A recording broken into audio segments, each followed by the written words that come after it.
Okay, आज हम बात करेंगे। एक नया यूनिट है स्ट्रक्चर ऑफ एटम। आज इंट्रोडक्शन बात करेंगे, क्यों इंपॉर्टेंट होता है स्ट्रक्चर ऑफ एटम के बारे में जानना।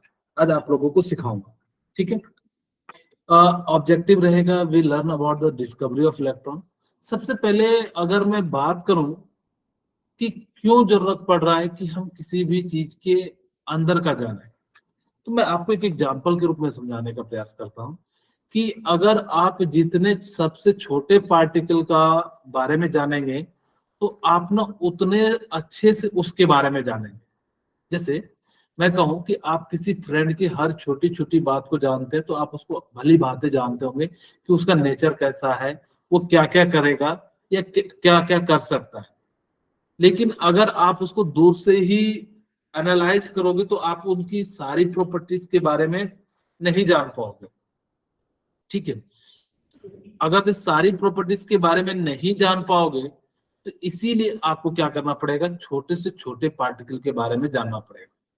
तो अगर ठीक है सर, अगर हमने एटम के छोटे से छोटे पार्टिकल जाना तो उससे क्या बेनिफिट है। हम ये जानेंगे कि उनकी अरेंजमेंट कैसे है। ठीक है, आप लोग भी सोच रहे होंगे कि सर इलेक्ट्रॉन प्रोटॉन तो हम लोगों ने नाम सुना है, लेकिन मुझे ये नहीं पता कि इलेक्ट्रॉन कहाँ पे है, प्रोटॉन कहाँ पे है, न्यूट्रॉन कहाँ पे। इन सभी चीजों के बारे में नहीं जानते हैं। क्या जानते हैं आप लोग? नहीं। तो इसीलिए हम लोगों को क्या है कि इन छोटे से छोटे पार्टिकल के बारे में जानना जरूरी है।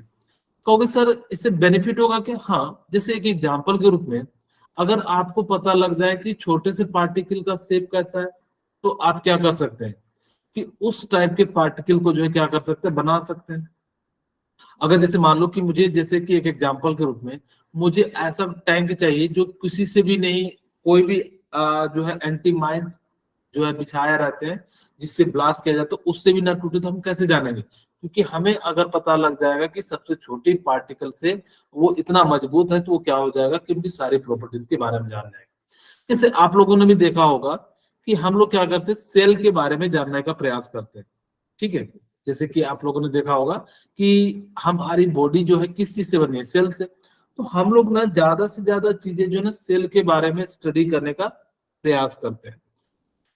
जितना ज्यादा आप सेल के बारे में जानने का प्रयास करोगे उतना ज्यादा क्या हो जाएगा, आपके लिए जो है बेनिफिट हो जाएगा। तो उसी तरीके से आज हम बात करेंगे डिस्कवरी ऑफ इलेक्ट्रॉन। उसके बाद जो हम लोग आगे की ओर जो बढ़ते हैं। अच्छा, सबसे पहले Dalton's atomic theory explain the law of conservation of mass. Law of conservation of मास क्या कहता है कि आप ना कभी भी दुनिया में mass can not be created nor be destroyed, only change one form to another form. इसका मतलब है डाल्टन्स ने क्या कहा, ध्यान सुनिएगा, कि मास को ना तो हम बना सकते हैं, ऐसा नहीं है कि हम किसी भी चीज को मास को बना सकते हैं, ना ही हम उसको खत्म कर सकते हैं।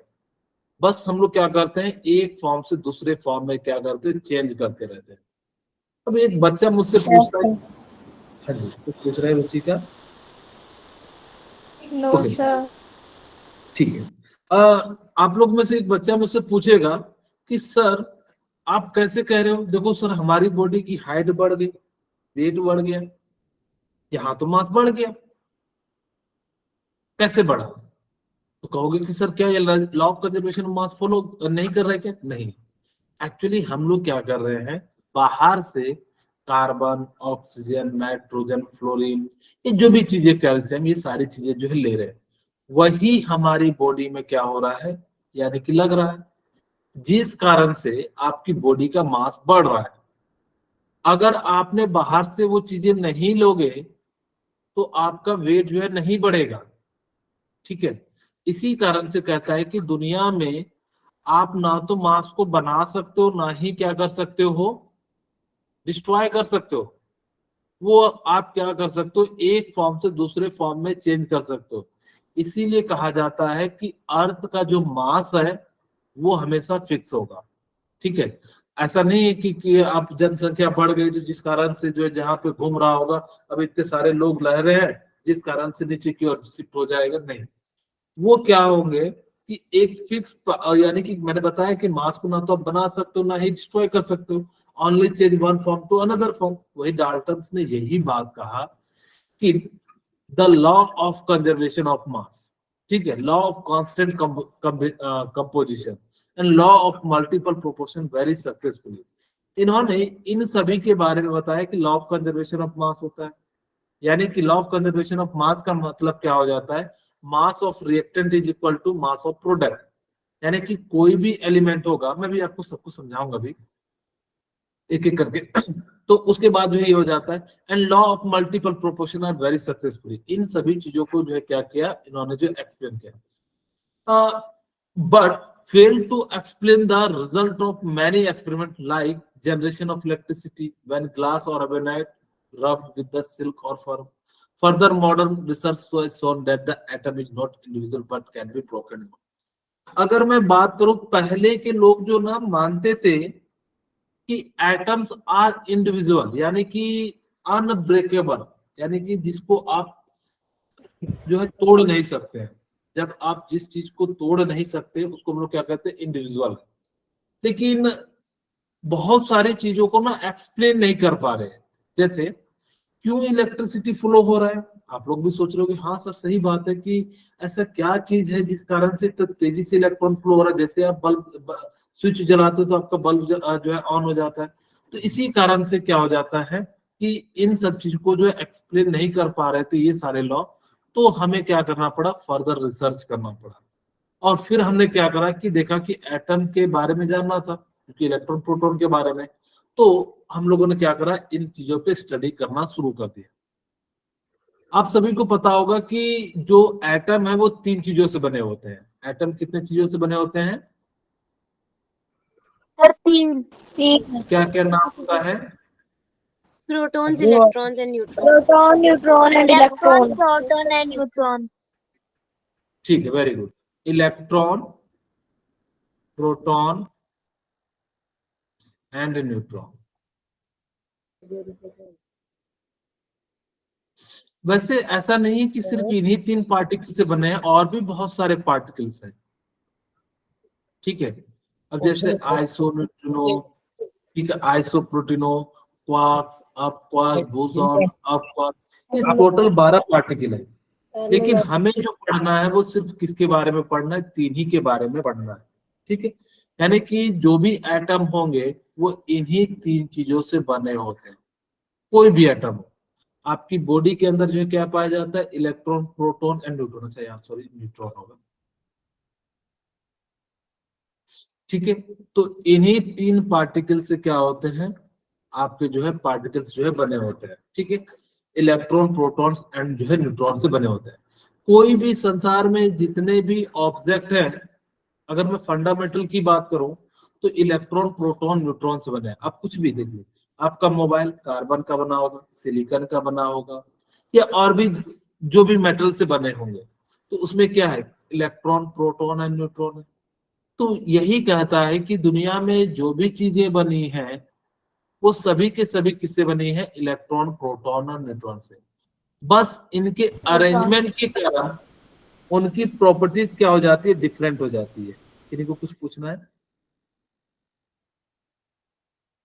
ओके, ठीक है। उनकी अरेंजमेंट यानी कि इलेक्ट्रॉन, प्रोटॉन, न्यूट्रॉन के कारण जो है वो क्या हो जाते हैं कि उनकी जो है अलग, जैसे कि हाइड्रोजन की मैं बात करूं, हाइड्रोजन में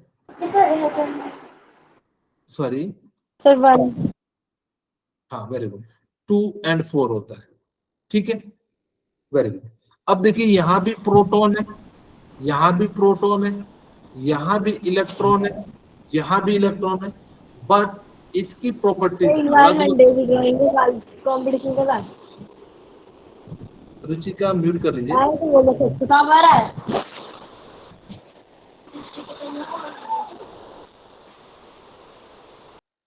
ओके, थैंक यू, ठीक है। अब हमारे पास क्या है,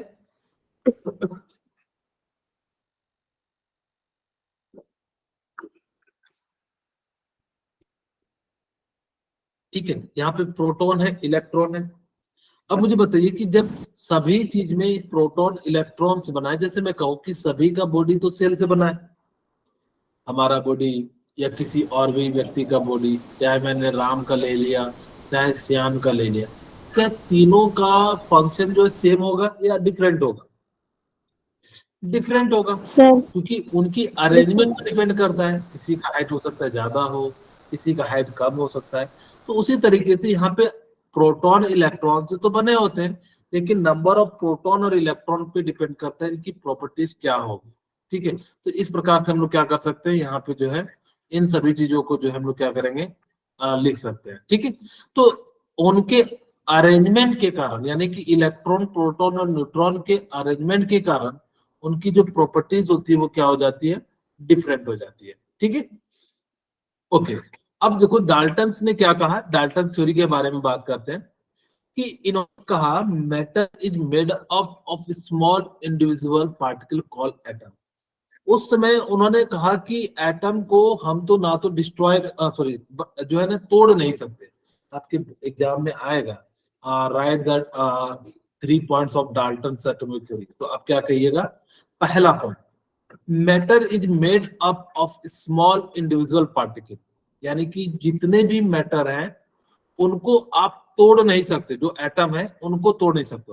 एक्चुअली पहले ना परमाणु कहा था, परमाणु का मतलब होता है, महर्षि कनाद ने कहा था कि परमाणु को हम लोग तोड़ नहीं सकते। ये जो एटम जो बना है ना एटोमियो से बना हुआ है। एटोमियो का मतलब क्या होता है, अनब्रेकेबल। आपसे पूछा जाएगा, लैटिन वर्ड है, एटम का मतलब क्या हो जाता है, एटोमियो।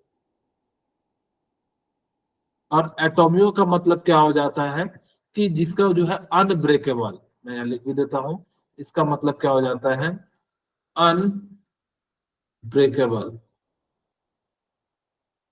ठीक है, यहाँ पे क्या हो जाता है, अनब्रेकेबल हो जाता है, यानी कि जिसको आप तोड़ नहीं सकते। वही कहता है डाल्टन का पहला थ्योरी क्या था कि matter is made of small individual particle.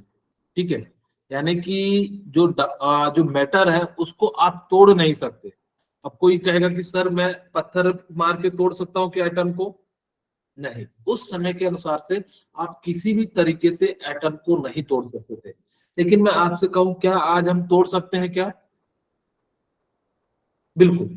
किसमें तोड़े हैं, इलेक्ट्रॉन और ये प्रोटॉन एंड न्यूट्रॉन लेकिन उस समय के अनुसार से जब शुरुआत में थी, जब डाल्टन से जुड़ी थी, क्या उसमें हम तोड़ सकते थे? नहीं। No, sir. क्यों नहीं तोड़ सकते थे? क्योंकि उसमें बहुत छोटी सी चीजों को हम देख भी नहीं पाते थे। अगर मैं कहूं कि जिस चीज को आप देख नहीं पा रहे हो उस चीज के बारे में स्टडी करना तो काफी मुश्किल हो जाएगा, होगा कि नहीं? अगर मैं कहूं कि कोई चीज हम देख नहीं पा रहे हैं, अब जैसे मैं कहूं कि आप लोगों को, मैं कहूं कि मेरी फीलिंग को समझ पा रहे हो क्या, जिस चीज को आप देख नहीं पा रहे उसको कैसे स्टडी करोगे? बहुत कर पाना मुश्किल होगा। तो उसी तरीके से उस समय अगर जो आने वाला समय में अगर जो आप लोग कोई ऐसा यंत्र बना लो जिससे फीलिंग को मेजर कर सके, तो आसानी से उनकी प्रॉपर्टीज अलग अलग आदमी की जो है मेजर कर सकते हैं कि नहीं कर सकते? तो सिमिलरली यहाँ पे क्या हो जाता है कि वही चीज था कि उस समय ना हम छोटे से छोटे पार्टिकल को देख नहीं पा रहे थे, यानी कि एटम को देख नहीं पा रहे थे, जिस कारण से हम उसको डिवाइड नहीं कर पाए, यानी कि तोड़ नहीं पाए। फिर डाल्टन्स ने कहा कि atom can nether B created nor be destroyed.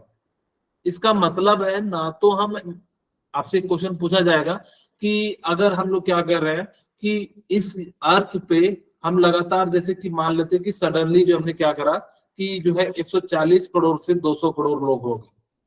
ठीक है, तो आपसे पूछा जाएगा क्या अर्थ का मास बढ़ेगा या घटेगा या सेम रहेगा, तो क्या कहिए?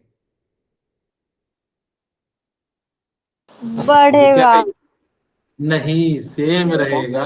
अभी यही तो मैंने कहा कि आप क्या कर रहे हो, दूसरे चीज की एनर्जी को लेके आप अपने बॉडी का इनहांस कर रहे हो, यानी कि आप क्या कर रहे हो, अलग अलग चीजों का यूज करके हम लोग क्या कर रहे हैं, उन्हीं चीजों को रिसाइकलिंग बार बार कर रहे हैं, जिस कारण से मास कभी भी नहीं बढ़ेगा। ठीक है, यानी कि बिल्कुल फिक्स रहेगा। और आपसे पूछा जाए कि मास को हम लोग बना सकते हैं क्या, नहीं, mass can not be created nor be destroyed, only change one form to another form. This mean that a chemical reaction is just simple rearrangement atom and the same number of atom must be present before and after the reaction. अगर जैसे मैं second law की मैं बात करूं, जैसे मैंने यहाँ पे लिखा H2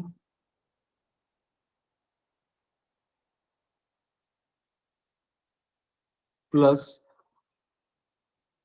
O2 equal to H2O, ठीक है। अब हमारे पास यहाँ पे क्या हो गया 2 और यहाँ पे क्या हो जाएगा 2, बैलेंस कर लेंगे, ठीक है, ओके। अब हमने यहाँ पे क्या कर लिया, बैलेंस कर लिया। अब हमारे पास यहाँ पे क्या हो जाएगा 2H2O2 2H2। अब यहाँ पे मैंने कहा कि मैंने ना इसको 4 ग्राम ले लिया, वैसे तो ये अलग लॉ है, लेकिन अगर मैं फिर भी समझाने के लिए 32 ग्राम, तो यहाँ पे कितना हो जाएगा 36 ग्राम। अगर देखिए जितना मास रिएक्टेंट साइड होगा उतना ही मास क्या हो जाएगा प्रोडक्ट साइड में भी हो जाएगा। वही कहता है कि केमिकल रिएक्शन में जितना मास रिएक्टेंट का होगा उतना ही मास क्या हो जाएगा प्रोडक्ट का हो जाएगा। वही कहता है atom is the smallest particle of an element which take parts in chemical reaction, ठीक है। अब यहाँ पे क्या हो जाता है कि एटम ही सबसे छोटा पार्टिकल होता है जो केमिकल रिएक्शन में पार्टिसिपेट करता है, ठीक है। यानी कि अगर मैं कहूं कि एक्चुअल में किसके ट्रांसफर के कारण रिएक्शन होता है, तो इलेक्ट्रॉन के ट्रांसफर के कारण जो है क्या होता है, यानी कि रिएक्शन होता है। लेकिन एटम के ट्रांसफर के कारण क्या होता है, आपका जो है रिएक्शन जो है पार्टिसिपेट होता है। केमिकल रिएक्शन में क्या होता है कि 2 या 2 से अधिक चीजों को जब आप मिला के जो है क्या बनाते हो, एक नया चीज बनाते हो, तो उसको हम लोग केमिकल रिएक्शन कह देते हैं। आपसे पूछा जाएगा कि केमिकल रिएक्शन में क्या कौन पार्टिसिपेट लेता है, मॉलिक्यूल्स या एटम, तो क्या कहिएगा, एटम जो है क्या करता है, यानी कि जो atoms of same element are identical in all respect, especially size, shape and mass।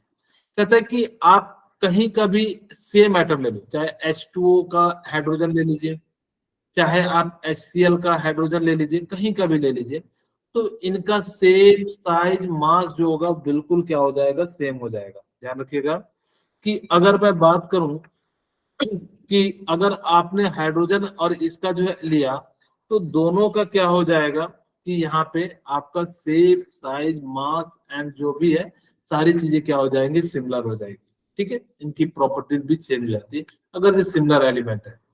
Atom of different element of different mass, shape and size, जैसे यहाँ पे मैं दिखाता हूँ कि मैंने ले लिया हाइड्रोजन, दूसरा ले लिया हीलियम। अब मैं इसका मास की बात करूं तो कितना है 1, इसका कितना है, ठीक है। अब मैं इसका जो है साइज की बात करूं तो हाइड्रोजन का साइज क्या होगा, स्मॉल होगा, ठीक है। साइज किसका ज्यादा हो जाएगा, हीलियम का ज्यादा हो जाएगा। तो वही चीज कह रहा है कि अगर सिमिलर ले लिए, सिमिलर एटम लीजिएगा तो उनकी हर एक प्रॉपर्टीज क्या हो जाएगी, मास, शेप, साइज एंड क्या होगा, सेम होगा। अगर हम लोग क्या करेंगे डिफरेंट लेंगे तो हम लोग क्या कहेंगे, डिफरेंट उनकी जो है प्रॉपर्टीज हो जाएगा। यही बात कहता है। Atom of different element combine in fix ratio of small whole number to form compound called molecules. अब जैसे मैंने आप सभी को पिछली क्लास में बताया था कि मॉलिक्यूल्स के लिए फॉर्मेशन के लिए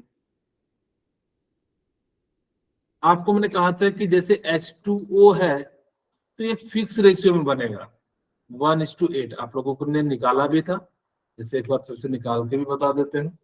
H2 plus O2 equal to क्या हो जाएगा, H2O हो जाएगा, ठीक है। ओके, अब यहाँ पे देखिए हम लोग जो है क्या करते हैं, ये 1 यहाँ पे मैं ले लेता हूँ 4 ग्राम और यहाँ पे ले लेता हूँ 32, यानी कि 1:8। अगर आपको वाटर बनाना है तो कितने रेशियो, यानी कि 1 ग्राम हाइड्रोजन लेना पड़ेगा एंड 8 ग्राम क्या लेना पड़ेगा, तब जाके आप इस रेशियो में क्या कर सकते हो, बना सकते हो। जैसे कि आप लोग सब्जी बनाते होंगे या जो है चाय बनाते हैं, सिंपल सा लेते एग्जांपल, चाय बनाते तो हम लोग क्या करते हैं कि 2 चम्मच डालते हैं, ऐसा तो नहीं करते ना कि आधा किलो डब्बा जितना उतना डाल देते हैं, ऐसा करते हैं क्या, नो नहीं सर। करते। हाँ, आप लोग अगर से चाय बनाते होंगे या बनाते हुए मम्मी को देखे होंगे तो मम्मी देखना ना 2 चम्मच 3 चम्मच चीनी डालती है, उसी प्रकार से। लेकिन वहां पे ना थोड़ा ज्यादा भी हो जाए तो चल जाएगा, या थोड़ा कम भी हो जाएगा चल जाएगा, लेकिन मॉलिक्यूल्स में ऐसा नहीं होगा। ठीक है, यानी कि मॉलिक्यूल्स में क्या होगा कि अगर जब तक आप फिक्स रेशियो में रिएक्शन नहीं करा रहे हैं तो चीजें जो है क्या हो जाएंगी कि वो नहीं हो पाएंगे। ठीक है, यानी कि क्या हो जाएगा कि वो जब तक आप उसको फिक्स रेशियो में कराओगे तभी जाके वो क्या हो जाएगा, आपका जो है प्रोडक्ट का जो है फॉर्मेशन होगा। कोई कहेगा क्या सर मैं 2:9 ले लो, अभी भी तो देखिए इसका इतना है, तो नहीं होगा। कोई कहेगा कि सर मैं इसको 0.5 ले लूं, इसको 8.5 ग्राम ले लूं, नहीं। अगर आपको वाटर बनाना है तो कितना रेशियो लेना होगा, 1:8 का लेना होगा। यानी कि 1 ग्राम इसका लोगे तो कितना ग्राम लेना पड़ेगा ऑक्सीजन का, 8 ग्राम लेना पड़ेगा।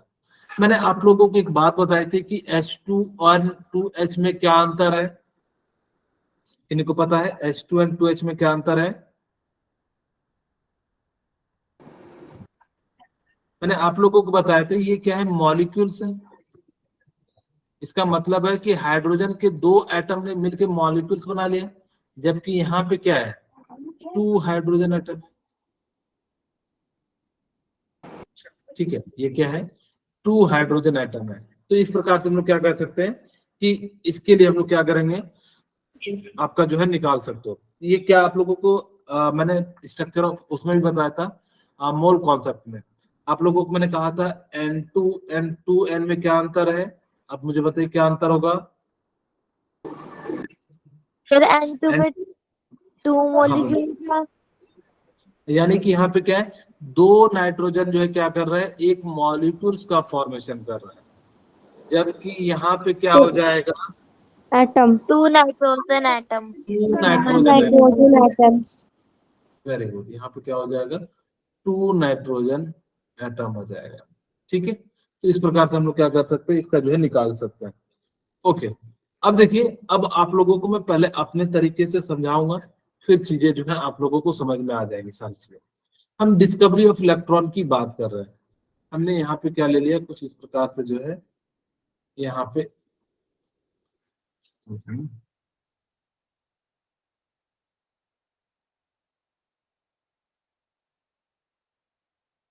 अब सोच रहे हो कि सर हमें डायरेक्ट कैसे पता चला कि सर हमें इसी के बारे में सोचना है।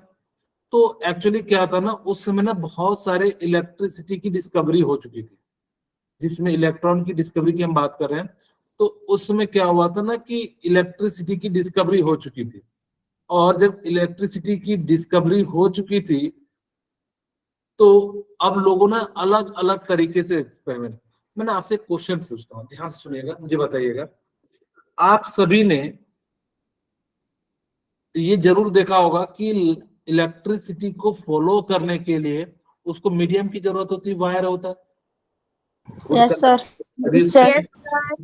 लेकिन कभी यस आपने नोटिस कि जब इलेक्ट्रिसिटी यानी कि जो थंडरिंग होता है, जब लाइटनिंग होता है, जो तड़ित होते हैं, वो जब गरजते हैं तो फिर उस समय तो एयर क्या है, बैड कंडक्टर है इलेक्ट्रिसिटी का, है कि नहीं है? Yes sir. फिर भी Yes, क्यों जो sir. है वो देखिएगा कि जो है गिरता है तो आपके घरों का बल्ब जल जाता है या फ्यूज हो जाता है, क्यों हो जाता है? उसका रीजन क्या होता है कि उसका रीजन भी मैं समझाऊंगा। क्योंकि जब आप लो प्रेशर कर देते हैं एंड हाई वोल्टेज कर देते हैं तो वहां पे क्या हो जाता है कि वो भी जो है आयनाइज हो जाता है, और इस कारण से क्या हो जाता है, इलेक्ट्रिसिटी। एक्चुअली जो इलेक्ट्रॉन की डिस्कवरी कर नहीं रहे थे, एक्चुअली इसी चीज का पता कर रहे थे कि कैसे ये जो एयर है वो गुड कंडक्टर हो जाता है जब तड़ित के सामने। क्योंकि वहां जब हाई वोल्टेज हो जाता है, और जब हाई वोल्टेज होने के कारण प्रेशर क्या हो जाता है, लो हो जाता है, जिस कारण से वो क्या हो जाता है, इलेक्ट्रिसिटी का कंडक्ट करता है। अब देखिए, ये जो है ना, इसको हम लोग 3 नाम से भी जानते हैं। डिस्कवरी ऑफ कैथोड कहते हैं, आप इसको चाहो तो डिस्कवरी ऑफ कैथोड भी कह सकते हो, या क्या कह सकते हो, डिस्कवरी ऑफ इलेक्ट्रॉन कह सकते हो। Yes sir. ठीक है, अब जो भी आप इसको कहना है इसको कह सकते हैं। ओके, अब यहाँ पे जैसे ही हमने क्या करा कि इसको जो है ना कनेक्ट कर दिया, ठीक है, जैसे हमने क्या कर दिया, कनेक्ट कर दिया। अब आप सभी को पता होगा कि जो बड़ा वाला होता है उसको पॉजिटिव टर्मिनल कहते हैं, ठीक है। Yes, sir. अब जो ये जो है क्या है, पॉजिटिव टर्मिनल, बड़े वाले जो लाइन होता है उसको हम लोग क्या कहते हैं, पॉजिटिव कह देते हैं, एंड छोटे वाले को हम लोग क्या कह देते हैं, निगेटिव कह देते हैं, नेगेटिव, ठीक है। अब इस निगेटिव वाले टर्मिनल को हम लोग क्या कह देंगे, कैथोड कह देंगे, ध्यान से सुनना। और इसको हम लोग क्या कह देंगे, Cathode. एनोड कह देंगे। देखिए यहाँ पे जो पॉजिटिव चार्ज होगा उसको हम लोग क्या कह देंगे, एनोड कह देंगे, और इसको जो नेगेटिव चार्ज होगा इसको हम लोग क्या कह देंगे, कैथोड कह देंगे, कैथोड, ओके। अब हमने क्या करा कि यहाँ पे फ्लोरोसेंट मटेरियल जो है लगा दिया, यहाँ पे हमने क्या लगा दिया, फ्लोरोसेंट मटेरियल। समझाते क्या होता है फ्लोरोसेंट मटेरियल, ठीक है। दूसरा, इसको हम लोग कहते हैं जिंक सल्फाइड,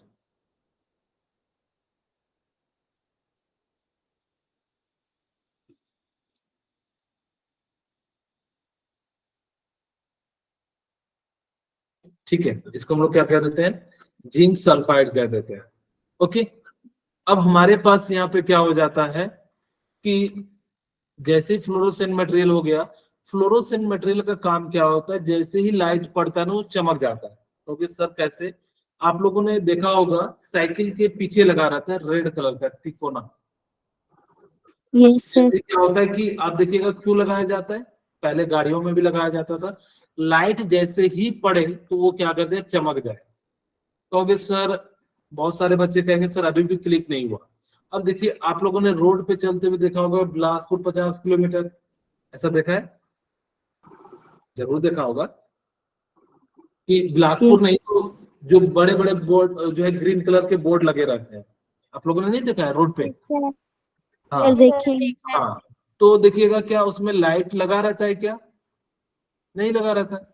अब जब हाईवे No, पे sir. चलते होंगे तो उसमें देखिए फिर भी आपको दिखता है कि नहीं दिखता है रात में, कैसे दिखता है, Yes, sir. जैसे ही लाइट पड़ता है वो क्या होता है, चमकने लगता है, और जैसे ही चमकने लगता है तो जिस कारण से आपको क्या हो जाता है, दिखाई दे जाता है, ठीक है, ओके।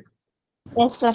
हाँ, अब हमारे पास क्या हुआ कि आपने यहाँ पे क्या कर दिया, हाई वोल्टेज का यूज किया, हाई वोल्टेज में भी कितना, 10,000 वोल्टेज का हमने यूज किया, ठीक है, ओके। अब हमने क्या कर दिया, 10,000 वोल्टेज का हमने क्या कर दिया, यूज कर दिया। यहाँ पे ना वैक्यूम पंप लगा देते हैं, यहाँ पे हमने क्या कर दिया, वैक्यूम पंप लगा दिया, ठीक है। अब ये क्या है, वैक्यूम पंप है,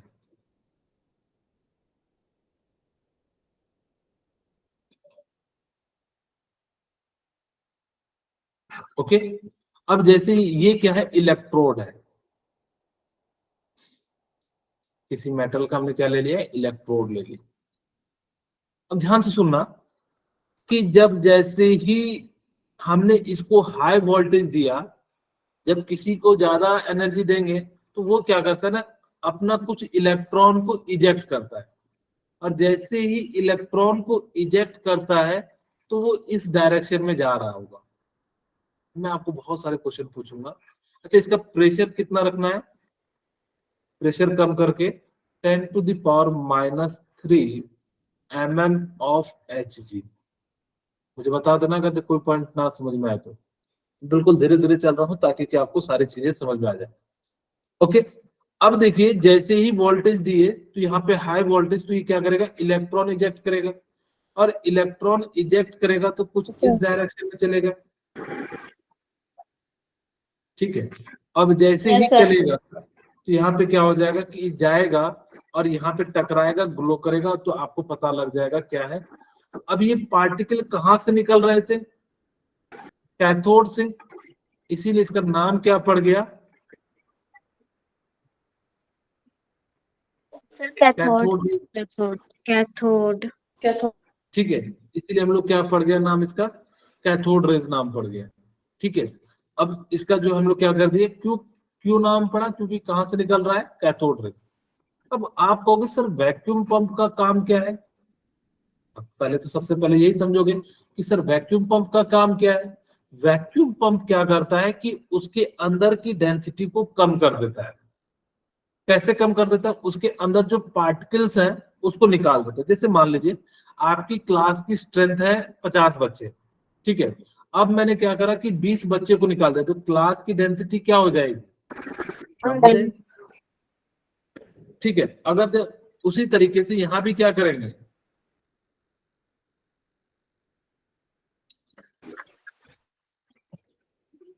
ठीक है, अब यहां भी क्या करेंगे कि जैसे ही यहां से हमारे क्या करेंगे कि गैस इसके अंदर जो है उसको निकाल लेंगे, और जैसे ही गैस निकाल लेंगे तो क्या हो जाएगा, इसकी डेंसिटी क्या हो जाएगी, कम हो जाएगी। अब एक बच्चा मुझसे पूछेगा कि सर की डेंसिटी कम कर देने से क्या फायदा होगा। एक्चुअल में क्या होगा ना कि अगर डेंसिटी कम होगा तो नंबर ऑफ पार्टिकल क्या होंगे, कम हो जाएंगे, होंगे कि नहीं। अगर नंबर ऑफ पार्टिकल कम होंगे तो ये टकराएंगे नहीं, ये जो है ना इलेक्ट्रॉन कैथोड रेज, ये टकराएंगे नहीं। अगर जब टकराएंगे नहीं तो क्या हो जाएगा कि इधर उधर डायरेक्शन में जाएंगे नहीं, और जब जाएंगे नहीं तो जिस कारण से क्या हो जाएगा, ये जो है क्या होगा, बिल्कुल स्टेट में जाएगा। अब जैसे ही यहाँ टकराया तो ये ग्लो करने लगेगा। ठीक है, ये क्या करने लगेगा, ग्लो करने लगेगा। आप लोगों को दिखा देता हूँ ये क्या करने लगेगा, ग्लो। और जैसे ही ग्लो करने लगेगा तो आपको पता लग जाएगा कि कहां से निकल रहा है, कैथोड से।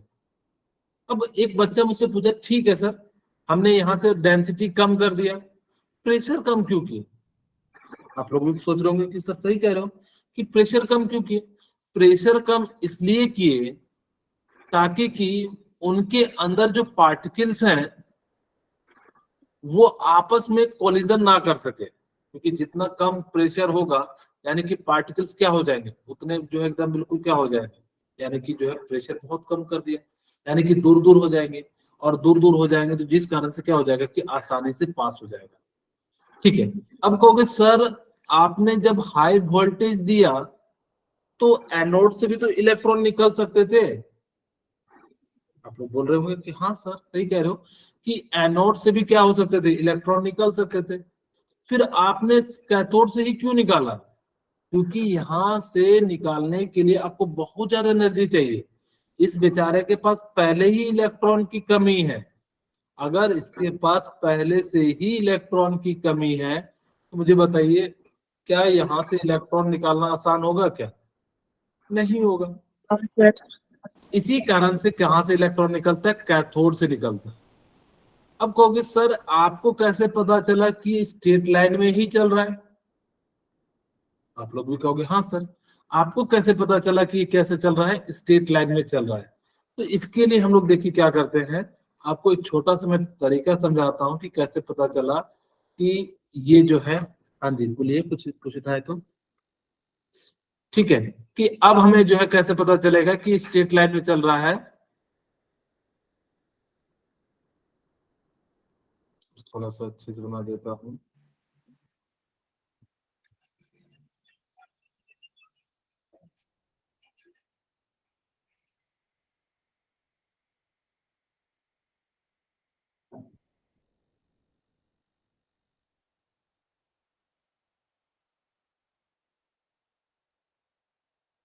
मैं यहाँ पे दो बातें बताऊंगा कि कंफर्म कैसे हुआ कि कैथोड से आ रहा है, और जो है ये बताऊंगा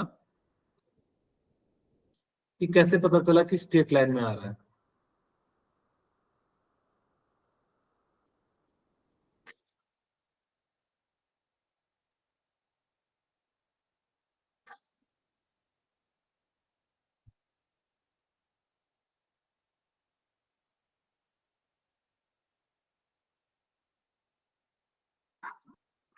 मैंने पूरा नहीं बनाया, बस अप्रोक्स बना दिया ताकि कि आपको समझ में आ जाए।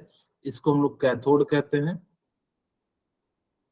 इसको हम लोग क्या कहते हैं, एनोड कहते हैं। एनोड पे पॉजिटिव चार्ज होगा, इस पे कैसा चार्ज हो जाएगा, नेगेटिव। ठीक है। Negative charge. ठीक है, अब देखिए आप कहोगे कि सर हमें कैसे पता चलेगा कि यहाँ पे फ्लोरोसेंट मटेरियल भी होगा। फ्लोरोसेंट मटेरियल समझ गए ना क्या काम होता है, ठीक है। ओके, अब यहाँ पे हमने क्या करा कि इस तरह का एक कूट रख दिया,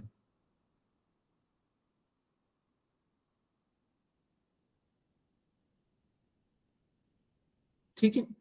अगर इसका इमेज इधर बनेगा तो हमें पता लग जाएगा, जैसे यहाँ पे इसका इमेज बना रहा हूं,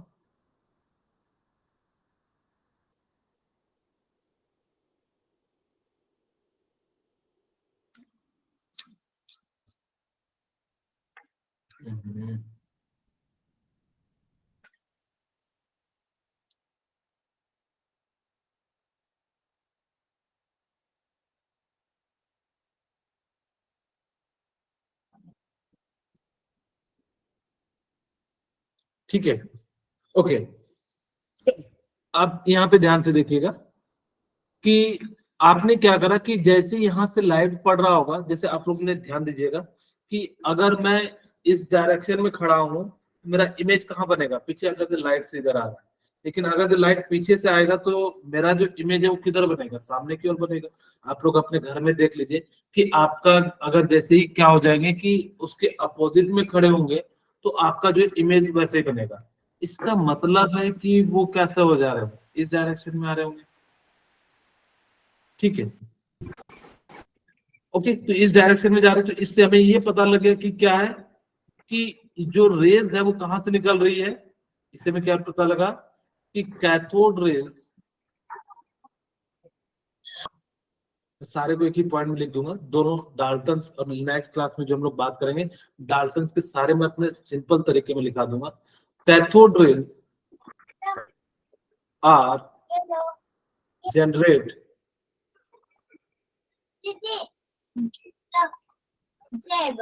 G-Shock na yun.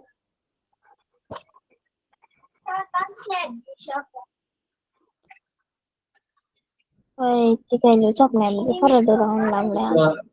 आप अपने आप को वो कर लीजिए म्यूट, ठीक है।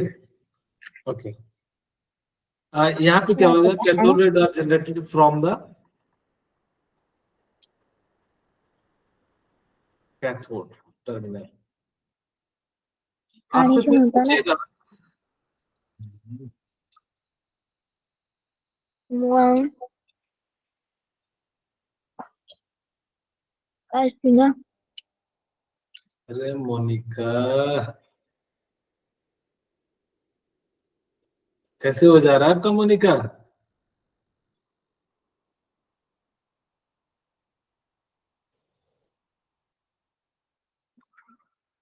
ठीक है, ओके। यहां से cathode rays are generated from the cathode terminal, ठीक है।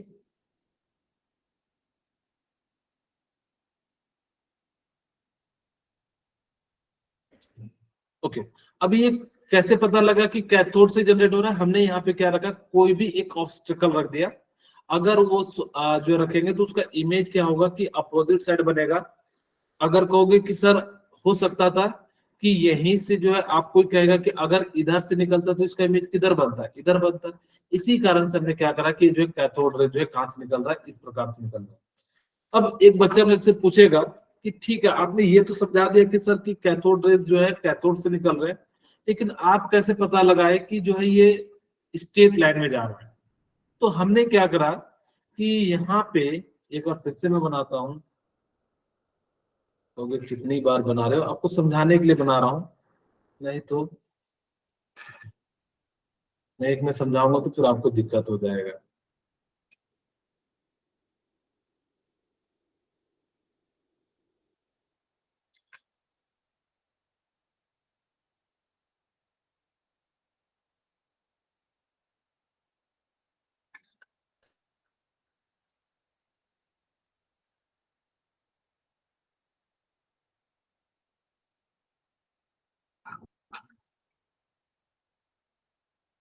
ठीक है, अब हमारे पास यहाँ पे क्या है, पॉजिटिव एंड नेगेटिव। इसको हम लोग क्या कहते हैं, कैथोड एंड इसको क्या कह देते हैं, एनोड। ठीक है, अब हमने क्या करा कि जैसे ही यहां से एक छोटा सा होल ले लिया, अगर ये स्ट्रेट लाइन में जा रहा होगा तो यहाँ पे फ्लोरोसेंट मटेरियल है, क्या हो जाएगा, चमक जाएगा, चमकेगा कि नहीं चमकेगा। अगर वो इधर उधर जाता तो हम लोग क्या समझ जाते, बिल्कुल एक ही पॉइंट पे क्या हो रहा है, चमक रहा है। इसका मतलब है कि वो कैसे लाइन में जा रहा है, स्ट्रेट लाइन में जा रहा है। ठीक है, यानी कि वो किस प्रकार से जा रहा है कि इस प्रकार से वो क्या हो रहा है कि आपका जो स्ट्रेट लाइन में जा रहा है, इस प्रकार से हम लोग क्या कर लेंगे, पहचान लेंगे। ठीक है, ओके। अब ये चीजें हम लोगों ने जो है देख लिया कि किस प्रकार से ये सारी चीजें हो रही है। अब आप लोग के मन में आ रहा होगा कि सर हमें कैसे पता चला कि इलेक्ट्रॉन पे नेगेटिव चार्ज है। आप लोग भी कहोगे हाँ सर मुझे कैसे पता चलेगा कि इलेक्ट्रॉन पे नेगेटिव चार्ज है। तो इसके लिए हम लोग क्या करेंगे कि एक सिंपल सा हम लोग क्या कर लेते हैं, एक एक्सपेरिमेंट बताता हूँ जिससे पता लगा सकते हैं कि आपका जो है चार्ज कैसा है। ठीक है, फिर से हमने बनाया। हाँ जी रिया बोलिए।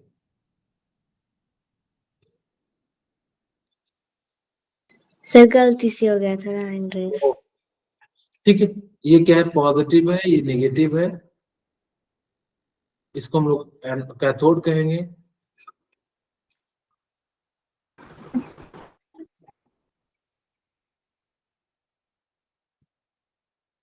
इसको हम लोग क्या कहेंगे, एनोड कहेंगे। अब हमें ये पता करना है कि इस पे पॉजिटिव है या निगेटिव है।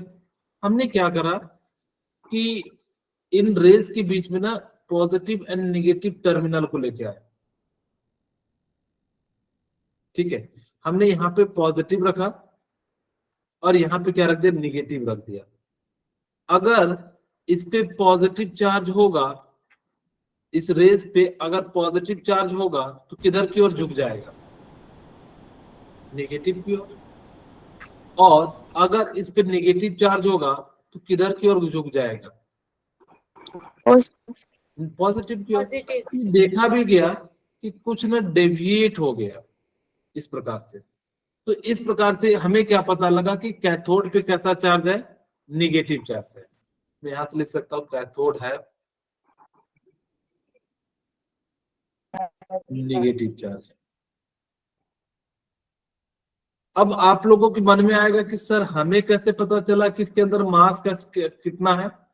ठीक है, तो मास के लिए हमने फिर से एक सेटअप लिया। एक्चुअली इतने सारे अलग अलग तरीके से एक्सपेरिमेंट करके इनकी वैल्यू निकाला। हम आज एक ही में पढ़ लेते हैं वो अलग बात है, लेकिन हम इतने तरीके से जो है निकाले तब हमें पता लगा इस पे चार्ज कैसा है और ये सारी चीजें। ठीक है, ओके। अब हमने क्या करा कि हमें क्या करना है, क्या पता करना है कि मास इसका है या नहीं है। ठीक है, तो हमने क्या करा, ये क्या हो जाएगा, एनोड, और ये क्या हो जाएगा, कैथोड। ठीक है, ओके। अब हमारे पास ये कैथोड हो गया। हमने क्या करा कि इस बार ना पैडल व्हील ले लिया। पैडल व्हील क्या होता है, कुछ इस प्रकार से, इसको आप लोग फूल मत समझिएगा, ये तीन पंखा होता है ना अपने घर में,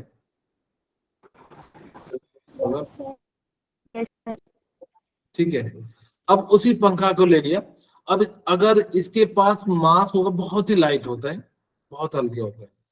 अगर ये लाइट होगा तो क्या करेगा, इसको रोटेट कर देगा। अगर जो इसके पास मास नहीं होगा तो क्या रोटेट कर पाएगा, क्या नहीं। इसी कारण से हमने देखा कि इसके पास क्या था, ये जो ना रोटेट करने लगा, यानी कि जो घूमने लगा इस डायरेक्शन में, इस डायरेक्शन में। तो इससे हमें पता लगने लगा कि इसके अंदर क्या है, मास भी है।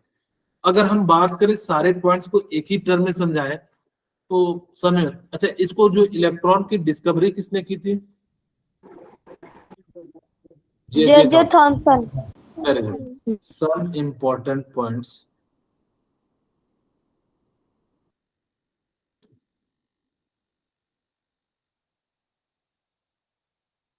Of cathode raise.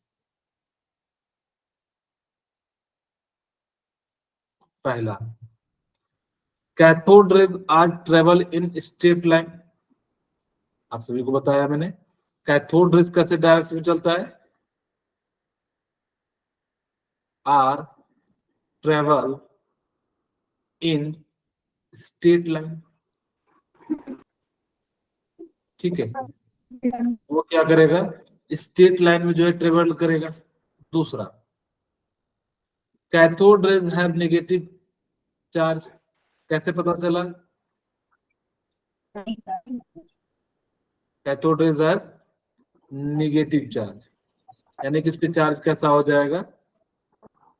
Negative. Very good, negative. ठीक है। हमने ये बातें पता कर ली, फिर हमें और क्या क्या पता किया? कैथोड रेज जो स्ट्रेट लाइन में चलता है, कैथोड के पास क्या है? नेगेटिव चार्ज है, ठीक है। It does not depend upon the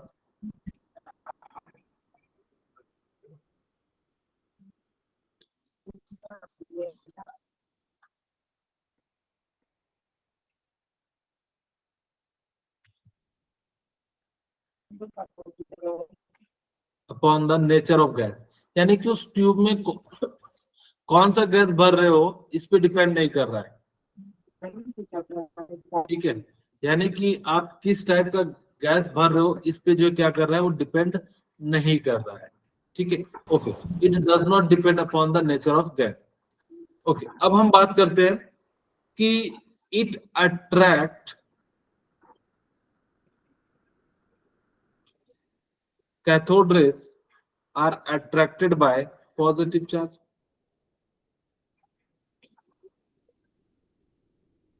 या cathode rays are bent towards the positive charge, वो पॉजिटिव चार्ज की ओर क्या हो गया? बैंड कर गया। क्यों? क्योंकि इसके पास अगर जब नेगेटिव चार्ज होगा तो इस प्रकार से क्या हो जाएगा कि वो जो है बैंड कर जाएगा, ठीक है। तो ये सारी चीजें, हम वापस अपना फर्स्ट एग्जाम्पल पे चलते हैं। यही कहता है कि यहां से इन्होंने क्या करा कि वैक्यूम पंप लिया, ठीक है। अब जैसे ही यहाँ पे डिस्चार्ज ट्यूब, अच्छा इस वाले ट्यूब को हम लोग क्या कहते हैं? डिस्चार्ज ट्यूब कह देते हैं। यहाँ पे ना प्रेशर जो है ना बहुत ही लो रखते हैं, इसलिए रखते हैं ताकि कि आपस में पार्टिकल्स जो है टकरा ना सके। यहाँ पे वोल्टेज कितना रख देते हैं? 10,000 के आसपास रख देते हैं। तो सर इतना ज्यादा क्यों? ताकि कि यहाँ से क्या कर सके? इलेक्ट्रॉन जो है इजेक्ट करा सके। अब जब इलेक्ट्रॉन इजेक्ट करेंगे तो तभी तो पता लगेगा किस डायरेक्शन में जा रहे हैं। अभी जैसे यहाँ से निकलेगा, यहाँ पे हमने क्या रखा हुआ है? फ्लोरोसेंट मटेरियल रखा हुआ, ठीक है। इस पे टकराएगा और जैसे टकराएगा तो क्या कर जाएगा? ब्लिंक कर जाएगा। क्योंकि सर फ्लोरोसेंट मटेरियल कैसा होता है? जो मैंने आपको बताया कि रोड पे लगे होते हैं, उससे क्या हो जाता है? वो जो है चमक जाता है, ठीक है। ओके, तो इस प्रकार से क्या हो जाएगा कि हमारा जो डिस्चार्ज ट्यूब है, यहाँ पे क्या हो जाएगा कि ये जो ग्लास होते हैं ये काफी स्ट्रॉन्ग होते हैं, इसी को हम लोग क्या कह देते हैं? डिस्चार्ज ट्यूब कह देते हैं। ओके, अब हमारे पास क्या हो गया कि जैसे ही हमने यहाँ से क्या कर दिया? कैथोड रे से यहाँ से जैसे हाई वोल्टेज दिया तो इलेक्ट्रॉन इजेक्ट होगा और ये स्ट्रेट लाइन में चलेगा और जाके कहाँ चले जाएगा? यानी कि यहाँ पे जो है स्क्रीन पे आके टकराएगा, जिससे आप देख सकते हो कि इसका जो है कलर कैसा है। जनरली ग्रीन कलर का शो होता है, ठीक है। और जैसे इसको, इस पार्टिकल को हमने क्या नाम दे दिया? यानी कि जो है इलेक्ट्रॉन दे दिया। मैंने अलग अलग करके सारे पॉइंट जो है आपको समझा दिए। एक बार आपको अगर कोई पॉइंट ना समझ में आया तो आप मुझसे पूछ सकते हैं। अगर किसी को लग रहा हो कि मुझे ये पॉइंट ना समझ में आया तो आप मुझसे पूछ सकते हैं। बोलिए, क्या समझ में आया? बोलिए। ओके, ओके, आज के यहीं पे रखते हैं। थोड़ी सी तबीयत भी सही नहीं लग रही है तो आज हम यहीं पे रखते हैं, फिर मिलते हैं।